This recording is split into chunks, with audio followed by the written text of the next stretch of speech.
Hello, everyone, and thank you for joining me on the GSMC Football Podcast, brought to you by the GSMC Sports Network. As always, we have a great show for you today, and make sure we'll be covering the first topic. We're going to be talking about Aaron Rodgers and all of his drama that's going on around him. And we also got some season outlooks that we're going to take a look at later on in the show. Make sure you do stick around for later in the show, and I'm going to be giving you my final record prediction for both of the teams that we look at, and we're also going to go through some of the more head-scratching free agency signings to this point. So stick around for that. And as of right now, before we go ahead and get started, I do want to ask that you guys like and follow the show. If you've got a question during the show, then just go ahead and type that in the super chat, and we will get to it as soon as we can. If you have a good question during the show, your input is a big part of what makes this show great. So we do thrive on your energy and your insights. Whether it's a quick comment, a thoughtful question, or an opinion that you just have to share, don't hesitate to drop it in the chat. Now, if you want to make absolutely sure that your message stands out and gets featured on the show, there's an easy way to do that. Just use the super chat feature. Just click the $ at the bottom of the chat box to send in your super chat. This guarantees that your message gets on the air, and it's also a fantastic way to support our channel. So we really rely on your support to keep bringing you the sports content you love, and we appreciate every single bit of it. So go ahead, let us know what you're thinking, hit that super chat button, and let's keep this show as interactive and exciting as possible.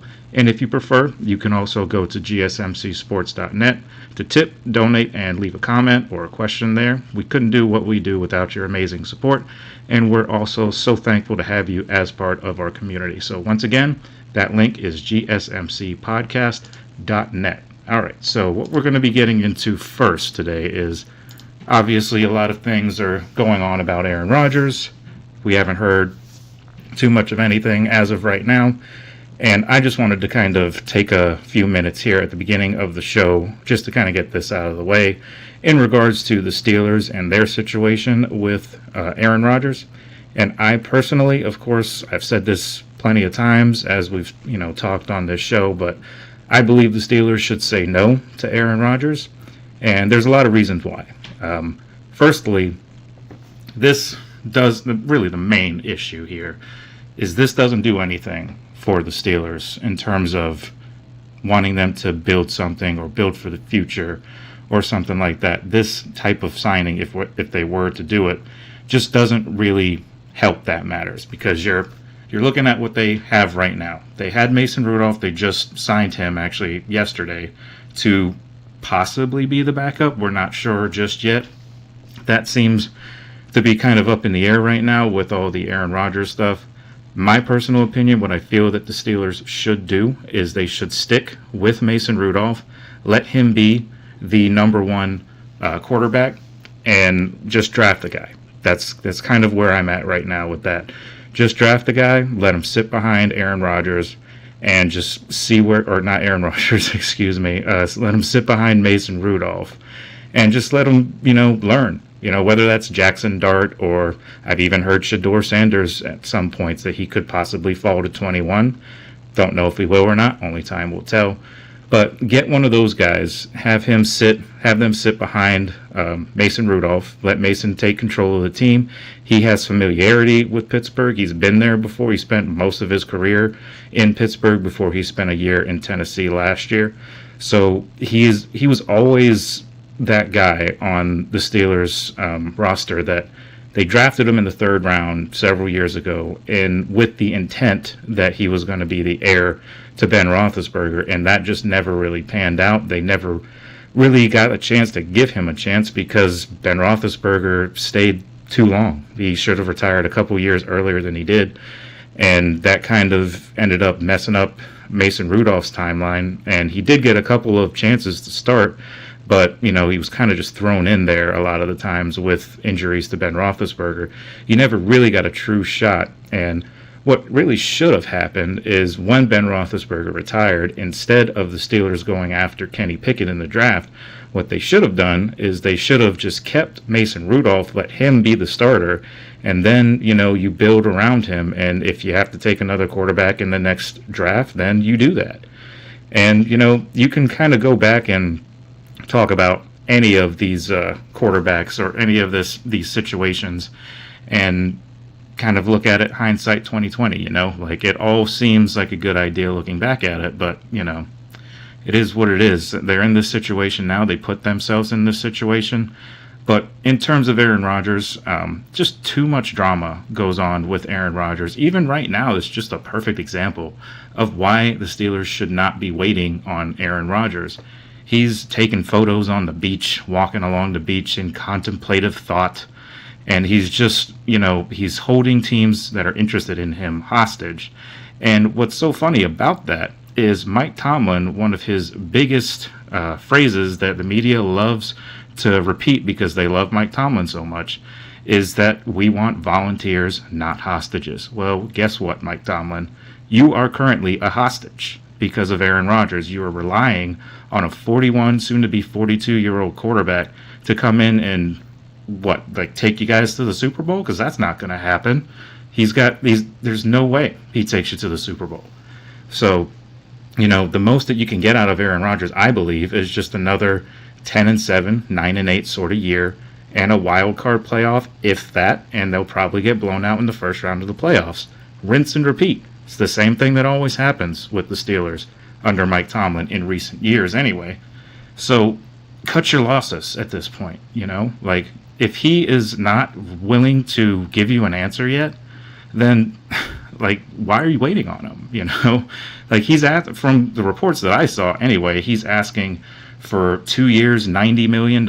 If that is true, that's an insane amount of money to pay a 42-year-old quarterback. A 42-year-old quarterback who cannot move, which is another, detriment as to why you should not sign Aaron Rodgers, because they said themselves that after the season, once they had their end-of-season press conference, Mike Tomlin and Art Rooney and Omar Khan, all the bigwigs, they all emphasized the need for a mobile quarterback.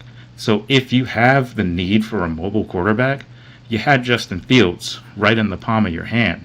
And instead of signing him because you don't want to pay more than $40 million on a 2-year deal like the Jets did, you let him go to the Jets. But now you want to pay 2 years, $90 million to Aaron Rodgers, who's almost 20 years older than him? It just doesn't make any sense at all. And it doesn't do anything for your franchise other than just keep them in the same perpetual state of just treading water. Never moving up, never moving down. You're just right there, right in the middle every single year, and that doesn't do anything, and I get a lot of pushback whenever I talk about the Steelers need to rebuild, because a lot of people think that I'm just a spoiled Steelers fan. And, maybe I am. I don't know. But the way I see it is I would much rather have a team that has a chance to draft higher so that they can get their franchise quarterback and actually build around that franchise quarterback, rather than going 9-8, 10-7 every single year, getting into the playoffs, playing a team that they're completely outmatched against, and getting absolutely blown out, and the games are over by halftime. And that's another detriment to Mike Tomlin. And I'm not trying to make this whole segment about anti-Mike Tomlin, but a lot of it has to do with Mike Tomlin, because he is the head coach, and he is the one that's in charge for the most part of just about everything, Art Rooney, he handles all the business sides of everything, but when it comes to football, this is Mike Tomlin's team. And he has not shown that he can develop a quarterback, and that is another issue, because he's spent his entire career with Ben Roethlisberger as his quarterback, so he's never really had to worry about developing a quarterback, because he's had a Hall of Famer at his disposal each and every year. So why would you try and learn to develop a quarterback when you've got that?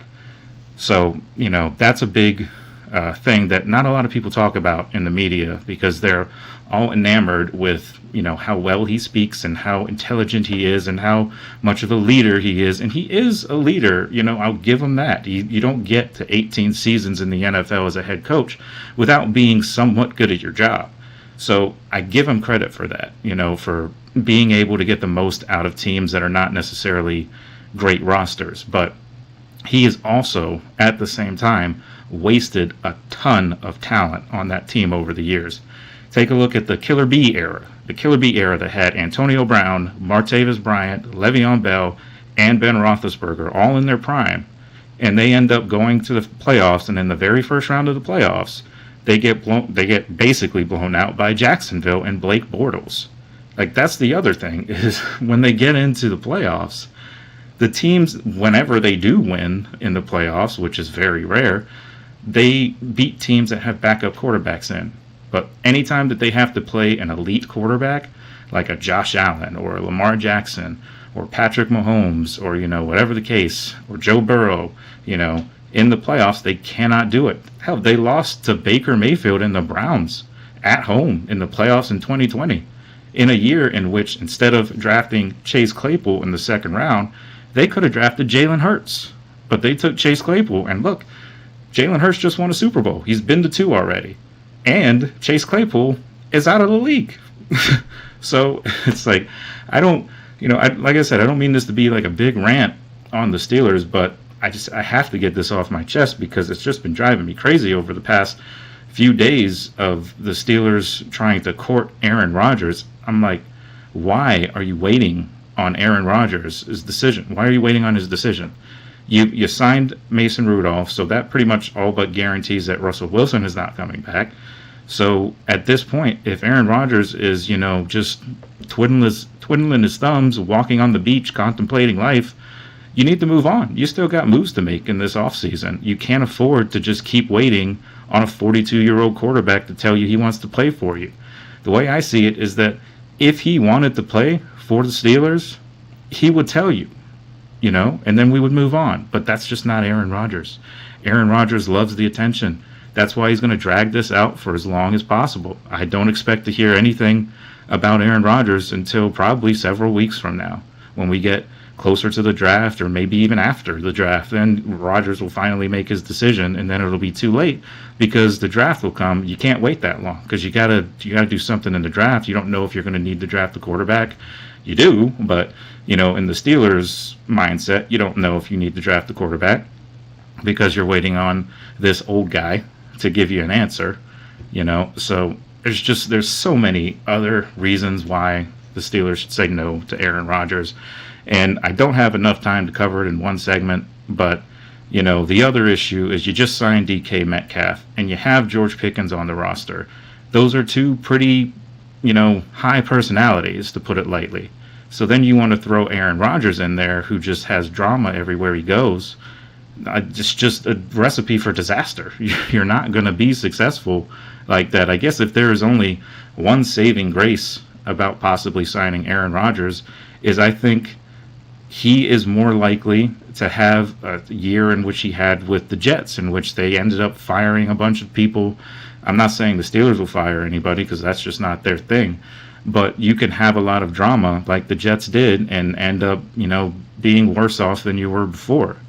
And the other thing, too, just real quick before we move on, is Aaron Rodgers is a totally different quarterback than the offense that you're trying to run. Arthur Smith is a run-heavy offense. Aaron Rodgers likes to throw the ball. He, used to be good at it, at least. He had a decent year last year stats-wise. But you're going to have to change your entire offense up, if you sign Aaron Rodgers. And then he's probably only going to be there 1 year because he's 42. And then the next year when you're bringing in a new quarterback, guess what? You got to change your whole offensive philosophy again. So it just makes no sense. There's a lot of reasons why this doesn't make any sense to sign him. So whether or not they do, only time will tell, I guess. But, so those are just some of my feelings on the Aaron Rodgers situation. Like I said, I can't cover them all in one segment, but, I just kind of had to get that out of the way as the first segment so we can move on to more important matters in the NFL. And so that's what I have to say about that. So stick around. We will be right back. We're going to take a quick break, and we're going to get into our season outlook series. This time we're going to be covering the NFC South, the rest of the NFC South, and it's going to be the Tampa Bay Buccaneers and the Atlanta Falcons, I believe. But so stick with us, and we will be right back. I feel like I'm losing my mind. Is everybody in the world blind? Please, Lord, give me a sign, a sign. feel like I'm losing my mind. Is everybody in the world blind? Please, Lord, give me a sign, a sign.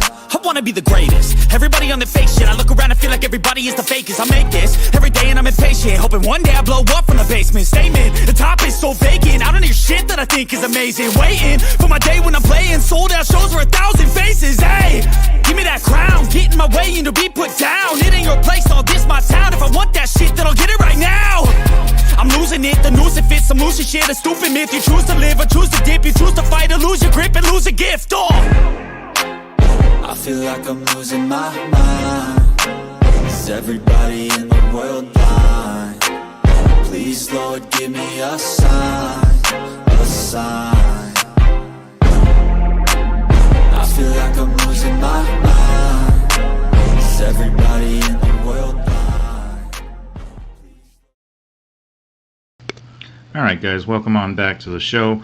Before we go ahead and get into our second segment of the day, just want to remind you guys that if you have a question or a comment, just hit it in the super chat and you can become part of the show. We will get to your questions or comments as soon as I see them. And any support or any questions or anything like that, it's always appreciated. So just a reminder, it's GSMCsports.net if you want to tip or donate or just leave a comment or a question. You know, everything is appreciated. So getting into the second segment of the day here, we're going to be going further into our season outlook series, covering the Atlanta Falcons first, and then we've got the Tampa Bay Buccaneers shortly after that. So take a look at what the Atlanta Falcons did last year. Finished 8-9, second in the NFC South. They did sign Kirk Cousins last offseason. That was one of the bigger moves of last offseason, signed him to a massive deal. And then they promptly drafted a quarterback in the first round with the 8th pick in Michael Penix. So that was a little bit of, a little strange. Probably would put that on my head-scratching deals of last season, as we have that segment later today. But, didn't really make sense why they did that, But maybe in their minds they figured Kirk Cousins is coming off of his Achilles injury, so maybe he's not 100% ready yet, so we're going to get a little bit of insurance just in case. And, obviously Kirk Cousins is, a little bit up there in age, so why not get your guy that's going to be your future when you have the chance to? So I get that part. Just didn't make sense why they gave Kirk Cousins all that money if they're just going to draft a quarterback first round anyway. But regardless, Penix ended up playing in 5 games total. He started the final few games. He did show some flashes of potential. He did have some solid games overall. Not the best situation for him to be in, kind of thrown in a little bit there. But, he still showed that they should have better quarterback play this year, from what we saw from Michael Penix in the few games that we saw him in. Seems like they should be better, at least. Whether or not they'll be good enough to, get into the playoffs, that's a whole other story. They do play in the NFC South, which is a very topsy-turvy, up-and-down sort of division. There's not necessarily one team in that division that's just, lights out, like prime contender. You could probably make the argument for the Buccaneers a little bit, but I would say they're kind of just a playoff team and not really much of a threat in the NFC. For example, I couldn't see them going in and beating the Eagles, in Philly in the playoffs. So, and that's going to be the team you're most likely going to have to get through, them and Detroit. And Detroit, of course, with their offensive firepower, it's never easy, for them, or for any team that faces them, rather. But if you take a look at Kirk Cousins' numbers, he had just over 3,500 yards passing. He had 18 touchdowns, but he had 16 interceptions. That was tied for the most in the league, tied with none other than the guy we're going to be talking about in the next segment, and that's Baker Mayfield. The only difference between those two stats is Baker Mayfield also had 40-plus touchdowns. So those 16 interceptions don't necessarily look all that bad compared to 40-plus touchdowns. But Kirk Cousins, 18 touchdowns, 16 interceptions, that's just not going to get it done, even in the NFC South. It's not going to get it done. And it sure didn't, because they did have a lead in the division, despite the fact that they were inconsistent all year. They had a lead in the division towards the end of the year, but they were unable to close the deal, and the Buccaneers took over the lead and ended up winning the division in that particular year. But Statistically, if we're just looking at straight up stats here, the offense was top half of the league in every category, which is kind of surprising considering how inconsistent they were last year. But offensively, they were pretty solid overall. If you take a look at just the stats, they were middle of the road in terms of points per game. They were about 13 in points per game. They were 6th in total yards per game with 369.8 total yards per game. 5th in passing with just under 240 yards passing per game.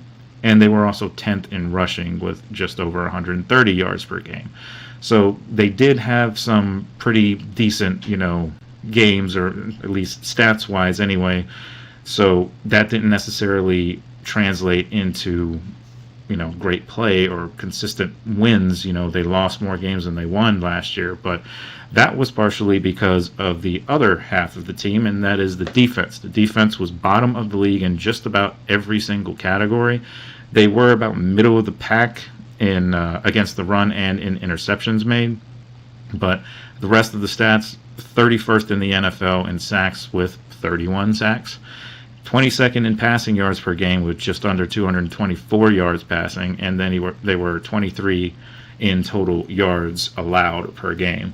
So the defense definitely needs an improvement. You take a look at some of the needs that they have here. They did release Grady Jarrett. That was one of the bigger free agent moves, and the Bears snatched him up shortly after he was released.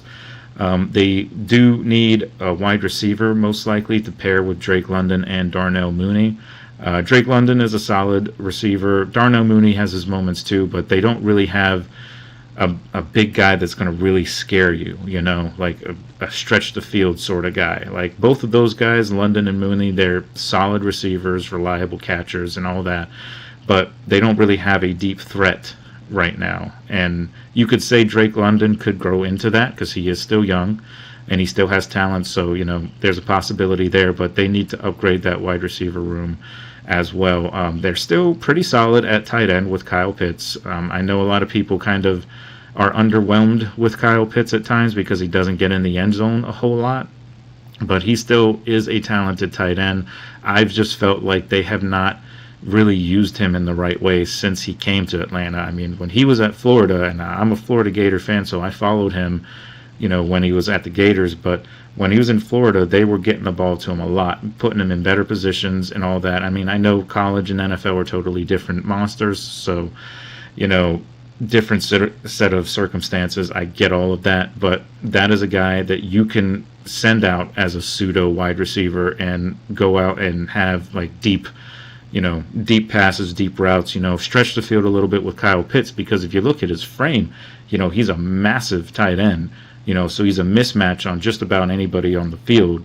So, why they don't use him more, I just will never really understand that. Obviously, like I said, they got rid of Grady Jarrett, but they did sign a defensive end. That was Leonard Floyd. He was released by the 49ers, and the Falcons ended up scooping him up in free agency. So that adds a little bit of depth, a little bit of veteran depth at the position there. They still do need help on the defensive line. There's a couple of guys that are still out there in free agency. You could go Calais Campbell. He's an older veteran defensive lineman, but at the very least, you can have him come in and he would be a good locker room guy, a good veteran presence to, coach up whoever it is that you decide to bring in via the draft or, whatever the case. You could also see them going for former Giants edge rusher Azeez Ojulari. He's about 25, 26 years old, so he's still really young, and you could probably get him for a decent value. And he's not going to, blow your hair back or anything like that, but he would be a solid, piece that has NFL experience and starting experience. So, that could be a particular need that they, address in that regard. Also, Zadarius Smith is still available, too. He was just released by the Lions. He's another good edge rusher. Obviously started in Green Bay, was in Detroit for a couple years there. Was in Cleveland, I believe, too, for about a year.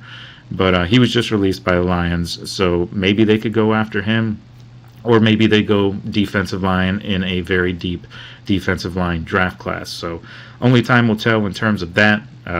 They also do need some corner help. They are most likely losing Justin Simmons to free agency. I could see them maybe going Jahdae Barron in the first round out of Texas if he's still available when they pick. That's a possibility. Asante Samuel Jr. is also still available as a free agent, and I don't think he's getting enough recognition because he is a talented young defensive back. So they could absolutely go after someone like that. I could see, as far as tight end is concerned, I could see them going day 2 draft tight end. I know Colston Loveland has been linked to a number of teams. I don't know if he falls to the second round. Maybe he does, because it tends to be in the draft, like not a lot of teams draft tight ends in the first round. It's just kind of the way it goes.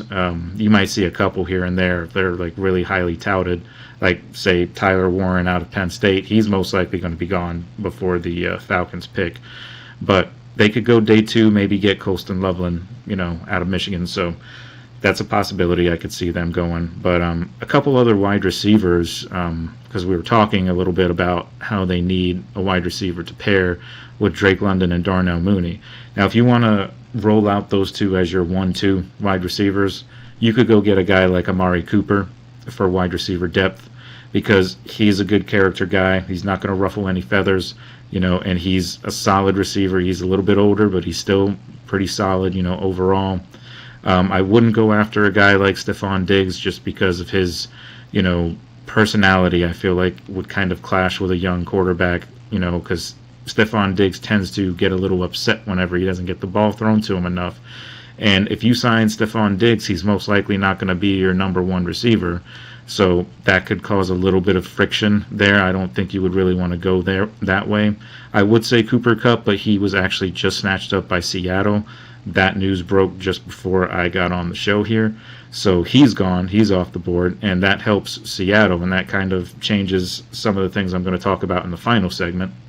But Amari Cooper, I could see maybe a pretty good depth piece. He would be really cheap, too, so that would be a good move for them. As far as what I think their record might be at the end of all of this, I could see them, they were 8-9 this year. That division that they're in, like I said, is very up and down, so it's kind of hard to really predict who's going to go where and who's going to finish where. But I could see maybe they go, I'd say maybe 9-8, possibly, just about 1 win better under Michael Penix, because I don't think they're starting Kirk Cousins, and it doesn't seem like they're going to release him either, just because, that's a lot of dead cap money that they would have to eat, essentially, to get rid of him.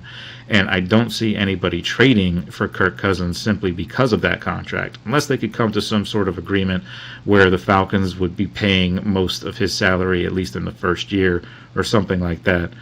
Maybe that could be a way that they find a way to just make that deal happen so they can get him off their books, at least, for the time being. There's a number of teams out there that still need quarterbacks. So the team right behind me, they need a quarterback. Not saying that they should go get Kirk Cousins, because that would be way too much money, So, but he's an option, and nobody's really talking about him. And I don't think the Falcons are willing to trade him either. I think I heard that somewhere too, that they weren't planning on trading him, or at least weren't planning on releasing him. So we'll see what happens with the Falcons. But like I said, 9-8, and that could even be enough to win a division. In this division, you just never know. With a division that has the likes of the Falcons, the Panthers, the Saints, and the Buccaneers are probably the best team in that division, based on last year's numbers and all that. But who knows? They could end up winning the division at 9-8. It's happened in that division before, so it's possible it could happen again. But so that should do it for the season outlook of the Atlanta Falcons. Now, when we come back, I am going to get into a little bit of the other team, the more successful team in this division, the one that won the division, and that is the Tampa Bay Buccaneers. And they've got a couple of intriguing prospects there, and they've made some pretty solid moves too. So we'll get into that here in the next segment, but we will be right back. We're just going to take another quick break, okay? So just stick with us for just a couple seconds. We'll be right back.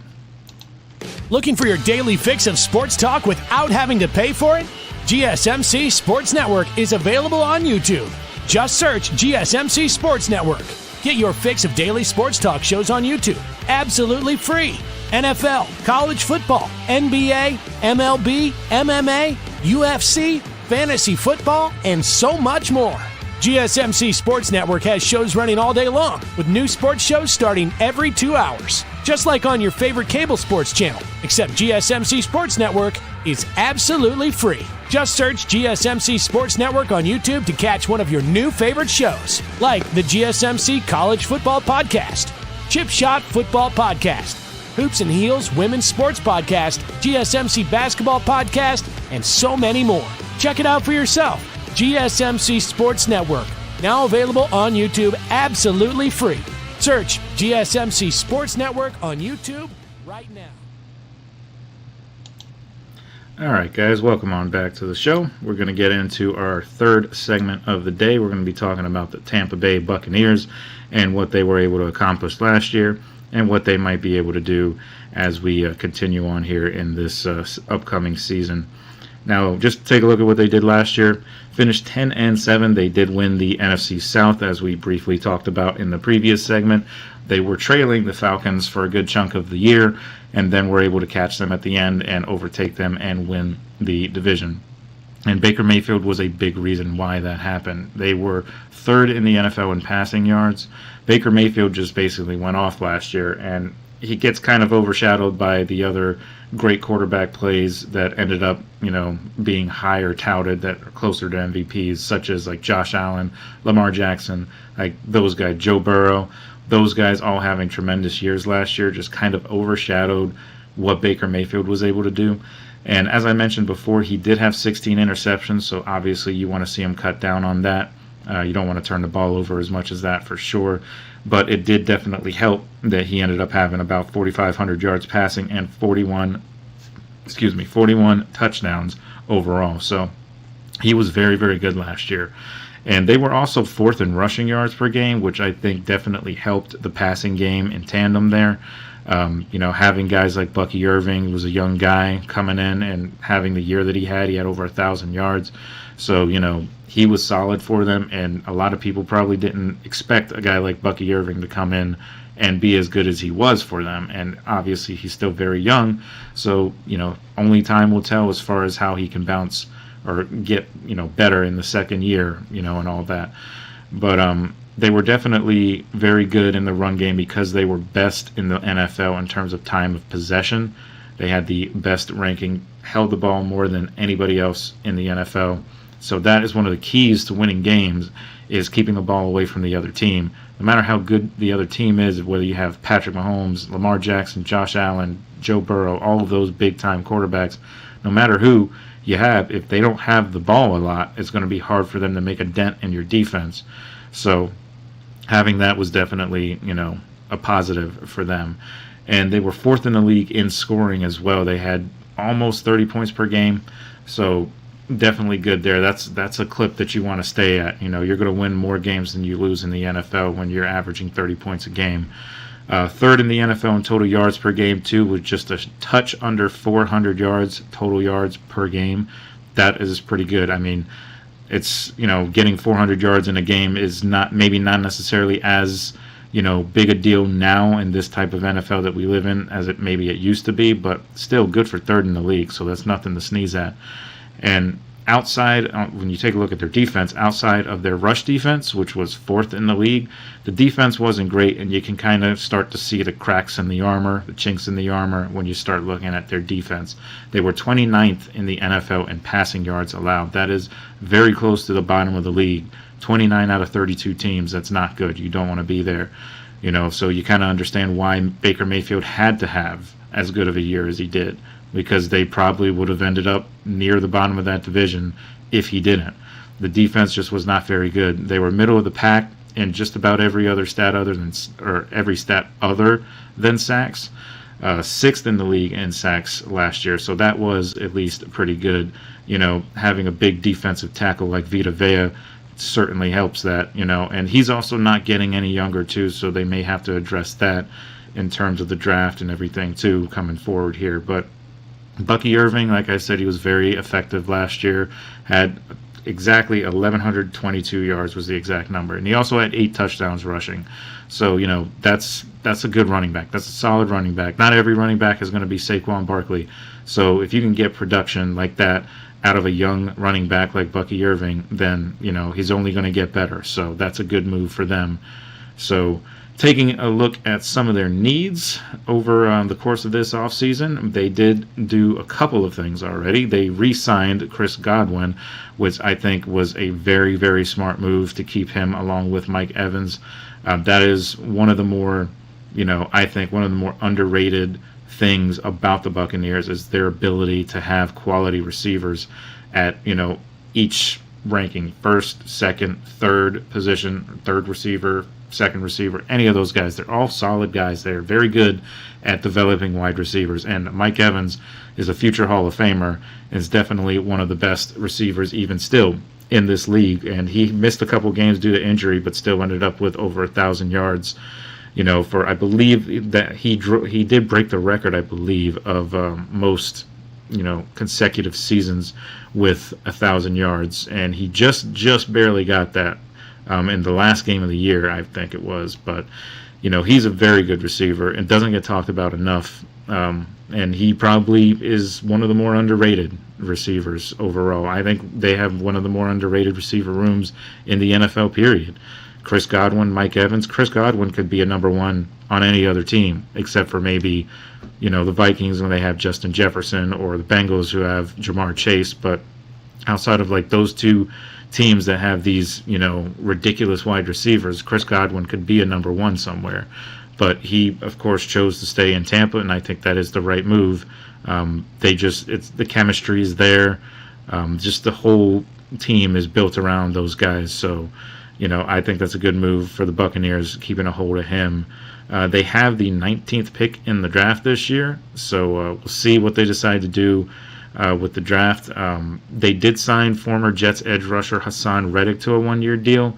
They do need some edge rush help, so that definitely helped them getting him. But I do think that they could still go defensive line in the draft because, like I said, they also have Vita Vea on that line. But, he's getting up there in age. He's still, a mammoth defensive tackle who can plug the holes and all that. But, you're going to need to get some younger blood in there, to take over whenever Vita Vea decides to hang him up or if he moves on or, whatever the case. But right now, that's what I would see them possibly doing. They do also need safety help, so that's a possibility. There's a couple of guys out there. They need some secondary help in general. There's Justin Simmons that's out there, or Julian Blackman coming over from the Colts. He could be an option as well if they want to go free agency. As I said before, Asante Samuel Jr. is still available, so maybe they go that route too. It's very possible. I think overall, though, they need some tight end depth behind Cade Otton. Cade Otton did a decent job trying to become the number one tight end in Tampa last year, but I still think that they need a little bit more help from the draft class, possibly in a very deep tight end class. As I said before, Colston Loveland from Michigan. I know I talked about him going to possibly the Falcons, but I think it makes more sense for Tampa to draft a guy like that because, as I said before, the number one tight end in the draft is Tyler Warren. Don't expect him to go much further than maybe the top 5 or top 10 or whatever. I don't think he's going to drop all the way down here for them and they're at pick number 19. I just don't see that happening. But, you never know. Players fall sometimes, so, it could happen. But I doubt it because he's a tremendous tight end. So, if he goes that far, there's got to be something else going on. But I think Colston Loveland is a reasonable choice, reasonable to think that they could get him if they go that route. He's a solid tight end from Michigan. So we'll get into more mock drafts and stuff here in the next segment and all that. But, I could see them going tight end. I could see them going defensive line, tons of guys that are out there. You don't necessarily have to go first round in this year's defensive line class. You could get a guy on day 2, and he could end up being, a starter for you almost immediately, if not immediately. So as far as what I think the Buccaneers' record is going to be, that's just going to all, of course, hinge on if this defense can get together a little bit. Because the offense is there, I think. I think they have all the pieces there to continue to be a very good offense. But that defense, that's the one that needs some help there. So I could see them going defense. If they can shore up that defense a little bit, I could think that they could probably get to maybe 11 or 12 wins with the quality of the offense that they have. And there's still moves that they can still make in free agency too. Just because all of the hot takes and all the news and all that has kind of died down a little bit, which is kind of the reason why I didn't have a free agency segment at the beginning like I have in the past couple of shows. But that's with the free agency field kind of drying up. You start to kind of look towards the draft, now at this point. So I think the Buccaneers could absolutely get to about 12 wins. I have them pick to win the division again next year, unless something crazy happens, or unless maybe Michael Penix comes out and he's like the next coming of Jaden Daniels or CJ Stroud or something like that when CJ was a rookie. But because Michael Penix, he's not technically a rookie this year, but this will be his first full season as a starter, so essentially he is a rookie, in my opinion. But I could still see them going 12 wins, 12-5. That's kind of where I have them at right now. That could change, like I said, but Baker Mayfield leading the charge, and Mike Evans and those guys, Bucky Irving, solid offensive line. That could absolutely, if they can just shore up that defense, that's the biggest thing, It's just shore up, especially the pass defense. That pass defense was a train wreck last year. Not quite as bad as, say, like the Bengals. The Bengals had a very, very bad defense last year, but they were still pretty close to the bottom of the league in pass defense. So shore up that pass defense for sure. The rush defense is still pretty solid. So it's the back end that needs to be fixed. So they can fix that this offseason. I could see them being very competitive in the NFC. And in the NFC, the great thing about the NFC is you don't have to go through that gauntlet of quarterbacks like you do in the AFC. Sure, you have Jalen Hurts, who is probably the best quarterback in the NFC for sure. And then you've got Jared Goff from Detroit. And we don't know what we're going to get out of J.J. McCarthy, assuming he starts, assuming he's ready. So you're just taking a look at just some of the, players or some of the teams that were in the playoffs last year. The Commanders with Jaden Daniels, that's always a possibility that they could, be a tough team to try and beat. The Tampa Bay Buccaneers lost to the Commanders last year in the playoffs in Tampa. So, that right there just proves to you that the Commanders are no joke, especially if they improve from what they did last year. So a lot of good teams in the NFC, but I still think the AFC is more loaded. So you have an easier route in the NFC to get to where you want to go. You're still going to have to get through some good teams, though. But I could see them getting into the playoffs, maybe winning a game or two, possibly, Maybe they get to the NFC Championship game. Who knows? Only time will tell. But, so that covers it for the Tampa Bay Buccaneers. But before we continue on into our show, we are going to take another quick break. When we come back, we're going to be talking about the mock drafts as we continue our series.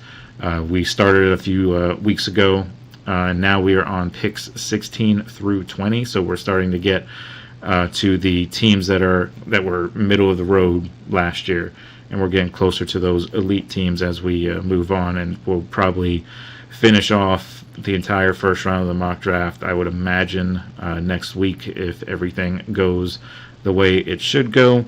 If there's no crazy news that takes up so much of the show or anything like that, we should be able to get through the entire 32 teams in the first round of the draft. So it's going to be interesting to see what the draft does too, and see how wrong I am on all these picks. So, but we're going to be right back. Like I said, we're going to talk a little bit more about the draft. So just stick with us.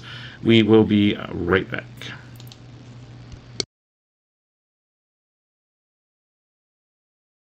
For the best and latest podcasts available anywhere, go to the podcast app on your cell phone and type in GSMC to access free content-rich podcasts on health and wellness, book reviews, sports, entertainment, relationships, social media, movies, technology, finance, and even weird news. Subscribe and download the GSMC Podcast Network's family of shows, available everywhere podcasts are found.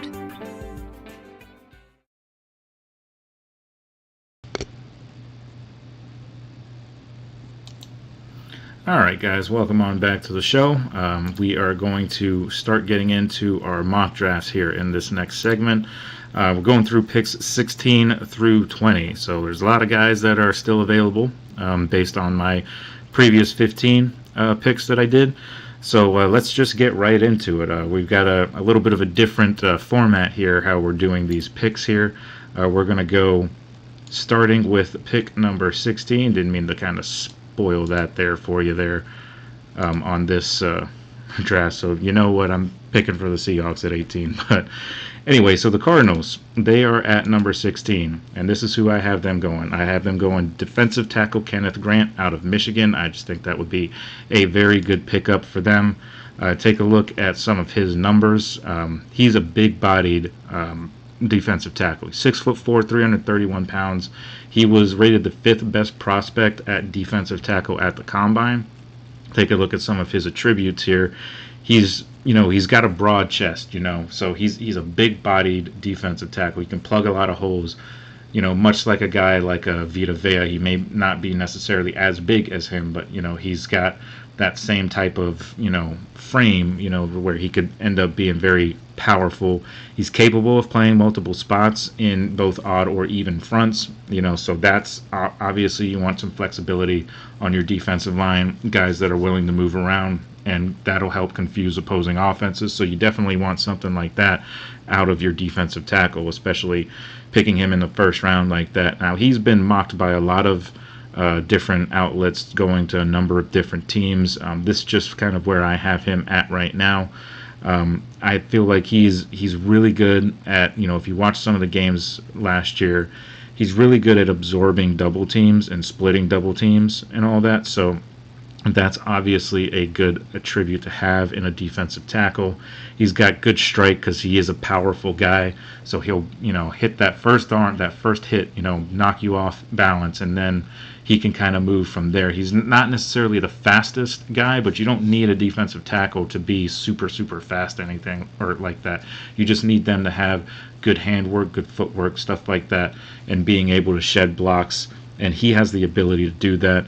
He put together a very solid performance in the upset win over soon-to-be national champion Ohio State. At the time it was soon-to-be, but they ended up winning a national title, and he put in a pretty solid performance against them.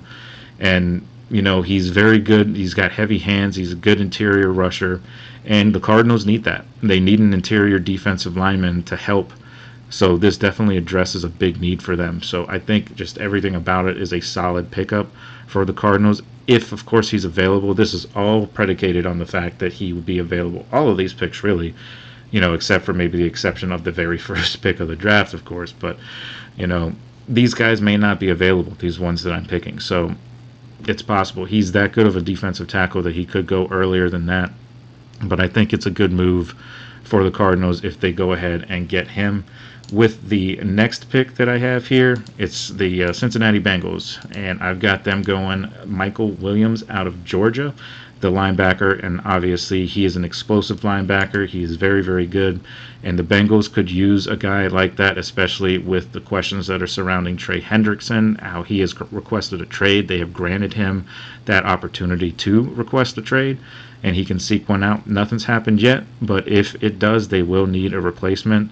And, having Michael Williams as a young guy there would definitely help that ailing defense that they have. Defense, obviously, was their biggest problem last year. And having some help on the defensive line, especially a young, promising first-round defensive end or edge rusher, is definitely where you want to go. He's a good prospect. He's got a ton of upside. He's an explosive edge rusher, explodes out of his stance into blocks with force. He's got range, he's got quickness, he can spill or chase or close down the backside, covers ground really, really quickly too with his backside pursuit. More than 30% of his career tackles resulted in a loss, so that's a pretty high number too, so that's obviously very good. And of course he played on a Georgia defense that was pretty solid, maybe not as great as they were when they were winning the national champion, a couple of years ago or whatever it was, but he's still a part of that strong defense, and Georgia has had a strong defense for a number of years under Kirby Smart, the head coach. He's got quality get-off, too. Like I said, he's explosive. he can get off the ball really, really quickly and be in your backfield in a matter of minutes. So that's definitely a guy that you want on your team. I think that's a solid pickup if they decide to go that direction. He's also got good change of direction and closing burst. Because of his speed, how fast he is, he can close down on quarterbacks very quickly, and it was one of the things that he did very well at Georgia. So he's one of the top linebackers that I've seen, in terms of prospects and all that. I think he's up there as one of the guys, that could be a game changer, a playmaker. Kind of puts me in the mind just looking at him of, like a Micah Parsons kind of guy. I'm not saying that he is that good yet, because Micah Parsons, for all of his faults, is still a very, very good, edge rusher. But he has the ability to get to that point. He's a very, very good linebacker, very good edge guy. So I could absolutely see them going that way. And with the next pick, I already kind of spoiled it for you guys earlier by not having my ducks in a row, so I apologize about that. But I've got the Seahawks going with offensive tackle Josh Conerly out of Oregon. He is a solid offensive tackle, playing on a very, very good offense in Oregon last year. They, were tops in the NCAA most of the year last year, and he is a good reason why, because he was able to protect the quarterbacks, as Dylan Gabriel. He was able to protect him for as much as possible. And if anybody needs offensive line help with a fresh new quarterback that you just gave a nice big contract to, it's the Seattle Seahawks. They need that offensive line help. They just gave Sam Darnold a big contract, so they need to protect that investment as much as possible. And signing Josh Conerly, who is one of the better offensive tackle prospects in the NFL draft this year, would go a long way to improve that offensive line. He showed a lot of improvement as the season progressed last year. He kind of started a little slow, struggled a little bit at times, but one of the big things that he did was he handled himself very well against the top edge rusher in the NFL draft this year in Abdul Carter from Penn State. When they played in the playoffs and Oregon took out Penn State, Conerly did a very, very good job of containing him as much as he possibly could. Abdul Carter is, of course, a freak of nature, so it's very hard. It's a very tough matchup, and I think he acquitted himself pretty well. His movements are relatively athletic. They're composed too, so he's not this crazy guy. He's a controlled offensive lineman, so definitely a good guy. He accelerates hard into those down blocks as well, so that's another good trait to have as a tackle. Works with strain at the point of attack and is rarely on the ground, so he's always beating his guy. You don't ever see him get pancaked too much, going the other way anyway. So that's definitely something that you want to look at. And you could make the argument that he played in the Pac-12, and maybe their defenses that he's going up against are not necessarily like Big Ten defenses or SEC defenses, but he did play a Big Ten defense in the playoff game against Penn State and handled himself pretty well, like I said before. So that is a solid pickup if the Seahawks are able to get him.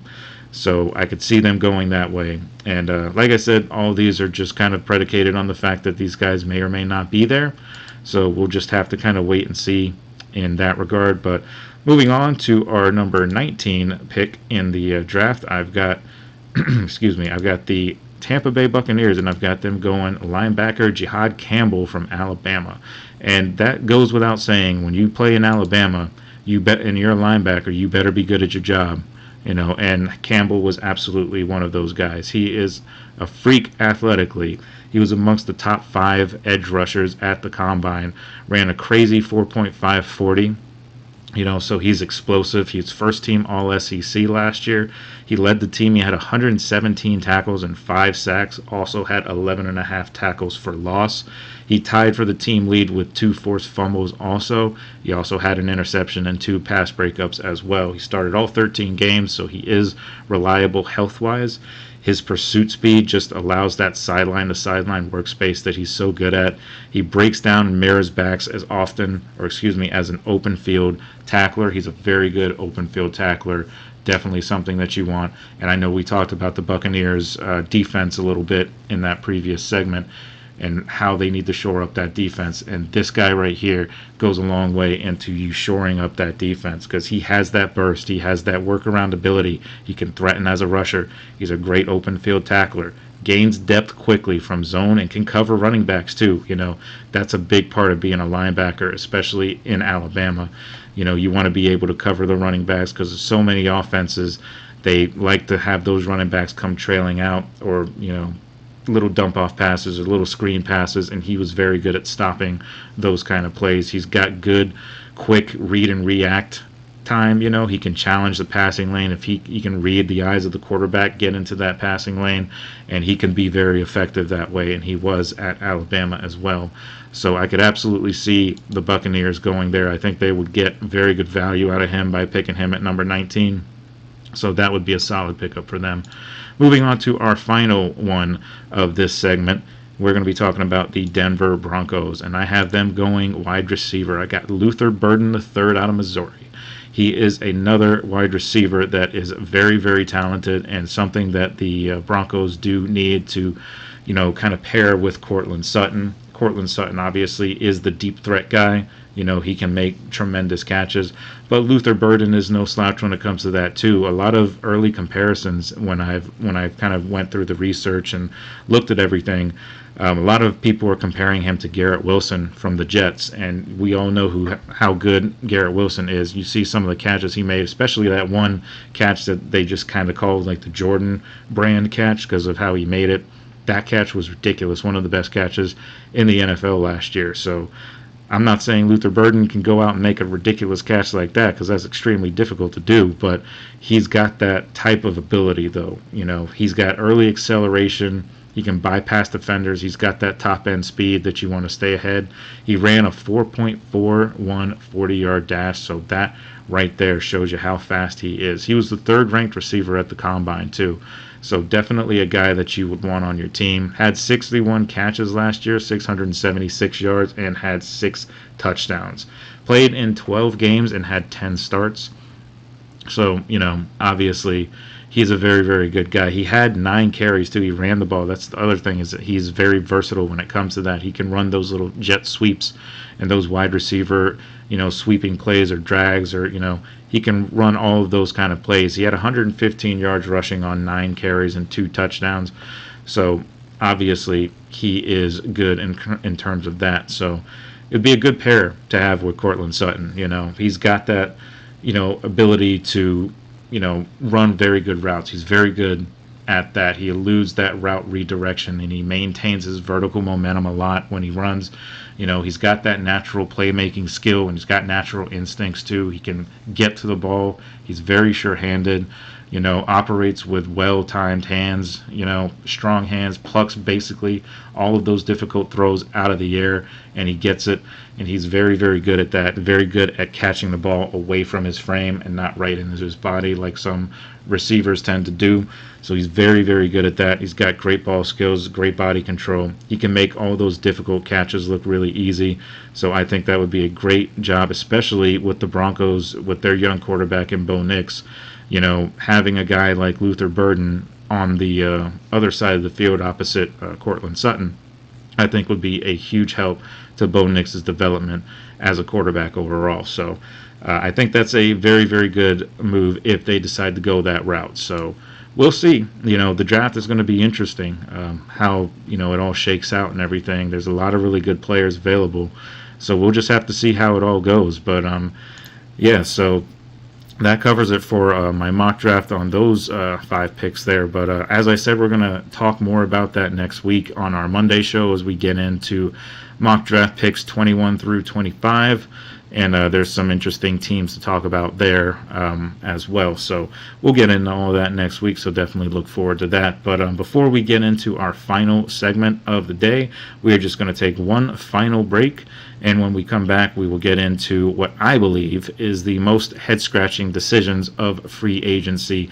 And not just free agency, but trades as well, just of the offseason in general. So just stick with us. We'll be right back.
All right, guys, welcome on back to the final segment of today. It's been a good show so far. I just wanted to talk a little bit about some of the head-scratching free agent decisions.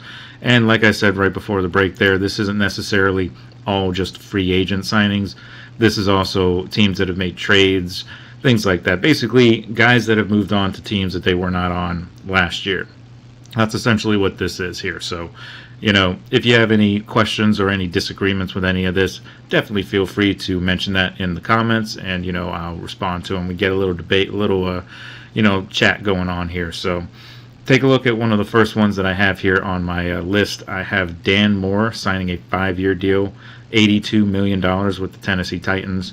And that's one of the more head-scratching decisions in my mind, because I don't believe Dan Moore was very good in Pittsburgh. Certainly not enough to get an $82 million deal as a starter. He was only the starter in Pittsburgh because Broderick Jones was struggling in year 2. Broderick Jones was supposed to be a left tackle. They've had him at right tackle for most of his career, and he struggled mightily last year, and that was kind of the reason why Dan Moore was, basically there, because they did draft Troy Fautanu out of Washington to be their right tackle and have Broderick Jones on the left. But then that's the way it started. Fautanu was the starting tackle on the right side, and then you had Broderick Jones on the left. But then, you didn't even have Broderick Jones. You had Dan Moore on the left, and Broderick Jones was supposed to be the guy on the left, but he just wasn't very good, and Dan Moore ended up taking his job because the Steelers didn't have any other tackles really on the roster, so they didn't have an option. After Troy Fautanu went down hurt, he of course tore his ACL, and he was out the rest of the year pretty early on. It was in that Denver game, that second game of the year, that he tore his ACL, and they never saw him again the rest of the year. So you basically had Broderick Jones that had to come in, and he was consistently getting called for false starts, flags. He was consistently just not even playing, not knowing what the play was. So that's the guy that you had that was supposed to replace Dan Moore. So having Dan Moore on there, you had to put him on there because you had to put somebody on the line.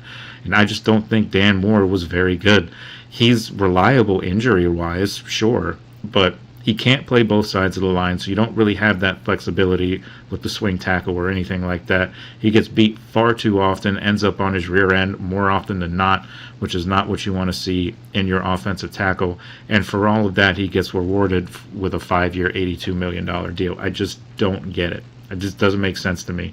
The Titans, I think, massively overpaid for this guy. They could have got Dan Moore for a hell of a lot cheaper than they did.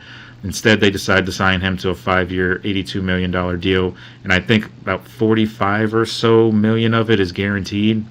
It's just not a good deal. I just don't believe it is. And maybe he goes on and maybe he has a good career in Tennessee. I don't know. But at least from what we've seen in Pittsburgh, he just wasn't very good. I don't think that he deserves that kind of money. That's like Pro Bowl level tackle money right there, and he is not that. So I don't really get it, but that's the Titans, so that was their decision. Another decision that I thought was head scratching, and before I even say this, I don't necessarily think that this was a bad move, on face value. I don't really think it is, but the wide receiver DK Metcalf being traded to the Steelers, I don't get that, simply because they don't have a quarterback yet. It's great. They needed the help at wide receiver, so, good job there. But why you get a number 1 receiver, which DK Metcalf will be, he will be wide receiver 1, and Pickens will be 2. Whether Pickens likes it or not, that's just the way it's going to be. You don't give $150 million to a guy to come up and be a backup. You just don't. So he's going to be the number 1. But why would you go out and spend that kind of money on a wide receiver 1 when you don't even have a guy that can throw him the ball? It just doesn't make sense to me. And it mainly doesn't make sense as to why DK Metcalf is okay going there. It's like, if I'm a receiver, and obviously money talks, so that's probably a big part of why he decided to go, was the fact that they said that they were going to give him a bag, and they did. 5 years, $150 million, I think is a bit of an overpay overall, but especially with all the other needs that this team needs. But it doesn't make sense, like, why DK would want to go there. If you take away the money aspect of it, and obviously it's hard to take that away because that's a big part of it and probably the main reason why he decided to go. But if you take away the, just for sake of argument, take away the money situation, why would you want to go? If you're a wide receiver and a true competitor like most players are in this league, you want to win championships, right? That's the goal. That's the obvious goal. Why would you go to a place that has so many questions at quarterback and clearly do not have a plan at quarterback and have not had a plan at quarterback for a number of years, which is why they're in the situation that they're in now? So why would you agree to go somewhere like that where you don't even know who's going to throw you the ball? For all you know, they could re-sign, some other guy. They could go get Kenny Pickett in the middle of the season or something. And, we've already seen how that worked in Pittsburgh with Kenny Pickett. So, like, with a team that doesn't really throw the ball down the field effectively, why would you go there? Especially when they don't have a quarterback. And then there's talk that they might get Aaron Rodgers, too. Like, if I'm DK Metcalf, I want no parts of Aaron Rodgers. I want to be on a team that has a stable quarterback situation that can actually legitimately contend for a Super Bowl, which the Steelers do not have either of those things. So I don't understand why he went there. I'm glad, like I said, on face value, he's a great receiver. They needed a receiver. It's a good pickup when you just look at that. But when you go into the actual details of this whole contract and of this whole situation, it just doesn't really make much sense. And he has had a history of some sideline and in-game antics.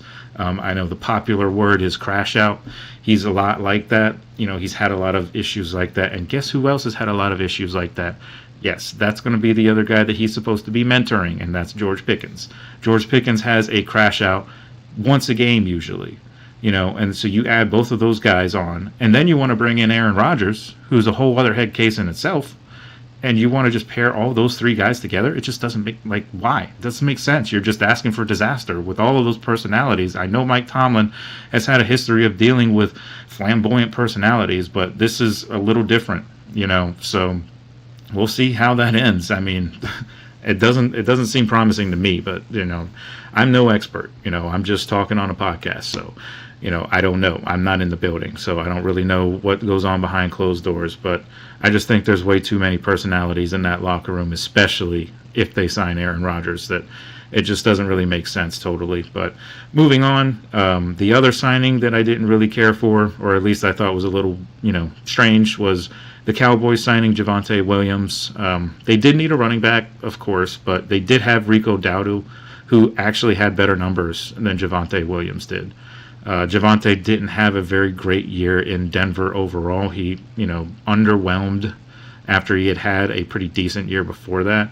He kind of underwhelmed, and, that offense struggled a little bit too, so it wasn't just all on Williams, but he wasn't really he was solid, but he wasn't really what they wanted to be, and he's not that game-changing running back that, you want or that the Cowboys need. I still think the Cowboys are going to go running back in the draft. I know I mocked them. Amarian Hampton, I believe, is who I mocked them to. So they could still get him. I don't think they get Ashton Genty, because Genty, I think, is going to go to the Raiders, who pick 4th in the draft, if I remember correctly. So I could see maybe Hampton from North Carolina, possibly. But Jerry Jones is one of those unpredictable owners, so you never know what's going to happen with him. But moving on, another signing that I thought was just a little bit strange, probably the strangest out of all of these, really, is the Texans trading Laramie Tunsil to the Commanders. Now, it's a great move for the Commanders, for sure. It improves their offensive line with a Pro Bowl offensive tackle that's going to be able to protect Jaden Daniels' blind side. So, He's very good. He's a very good player. So good move for the Commanders, absolutely. The head-scratching part of it comes from the Houston Texans side, because I don't really understand why they did that. They basically gave him away. I think it was a 5th rounder they traded him for. Correct me if I'm wrong, but I think it was about a 5th rounder. And he's a Pro Bowl left tackle. Was the best player on their line last year, which I know isn't saying much because their offensive line was not great last year, but he was a Pro Bowler last year still. For whatever that's still worth, he was still a Pro Bowler, and they need offensive line help the Texans do. So why they wanted to trade away their best player on the offensive line for, peanuts, essentially, it doesn't make much sense to me. So I don't quite get it. But good for the Commanders. They were able to steal that guy, essentially, and it addresses a need without them having to worry about going into the draft, and they don't really have to commit too much to him, giving away a late round pick to get him. Obviously, they're going to have to sign him to that contract, but, he's a Pro Bowl left tackle. Those guys are worth it. Those really, really good left tackles, you need to pay them, because, if not for those guys, you don't have, a big-time quarterback like Jaden Daniels. Without a guy like that on the line, he's running for his life a lot of the time. So having him will definitely shore up that offensive line. They still need to make a little bit more moves, but I think that is a great step forward for the Commanders, but head-scratching indeed for the Texans. Now, moving on to the final one that I wanted to talk about here. This one is a little bit of a, it's got a little bit of an update since I wrote all this out. But Sam Darnold signing with Seattle on that massive deal, 3 years, like $103 million, I believe it was. The thing that I didn't understand about that is the amount of money that they gave him was a lot of money, of course, and that's kind of just predicated on how well he did last year in that Minnesota Vikings offense. But that right there is why I think this move doesn't make a whole lot of sense for Seattle, because they got rid of two playmakers in DK Metcalf and Tyler Lockett, and they have Jackson Smith and Jigba currently as really their only weapon. And you're going to go and sign a guy like Sam Darnold, who prior to his time with the Vikings has not shown that he can be successful in an offense that doesn't have completely stacked players on the outside. Like Minnesota, they have the best receiver in the NFL, arguably, in Justin Jefferson.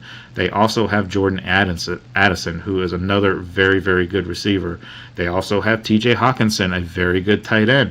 So they have a lot of pieces, and they have a very good run game, which opens up the pass game, and they had a solid offensive line.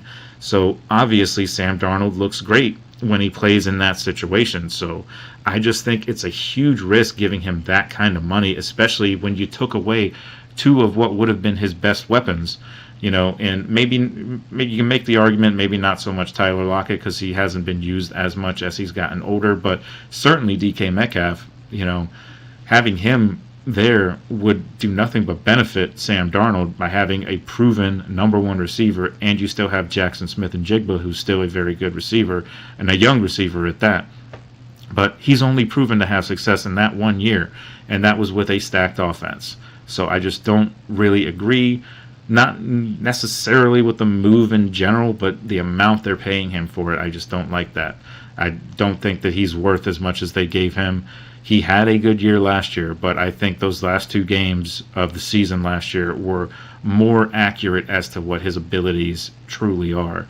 When the play breaks down or when he's, getting pressured a lot, he flounders, and he kind of goes back to those New York Jets days where he's seeing ghosts, and you don't want him to see ghosts. You want him to be that Minnesota Vikings quarterback from weeks 1 through 15, and I don't know if you're going to get that because you don't have the right weapons. You don't have the same weapons that the Vikings did. The Vikings were very well coached too, and that's another, aspect of all of this. Not throwing any shade at Mike McDonald over in Seattle, but Kevin O'Connell is a proven head coach. Won Coach of the Year last year. He's a very good head coach and runs that team and that whole offense very, very well. So, he's going away from a situation like that. So I don't really know if I don't think he's going to be as successful as he was in Minnesota. But as I've said with a bunch of other things, only time will tell. So that's going to do it for the show tonight. I do appreciate everybody for joining me today. As I said before, we're going to talk more next week when we go ahead and talk about some more mock draft picks. Maybe there'll be some information on Russell Wilson and Aaron Rodgers.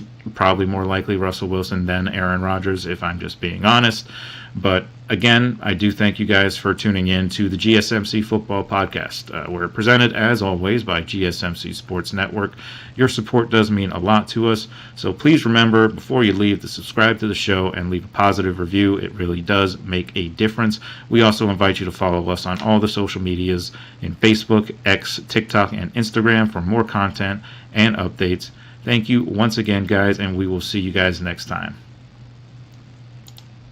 Little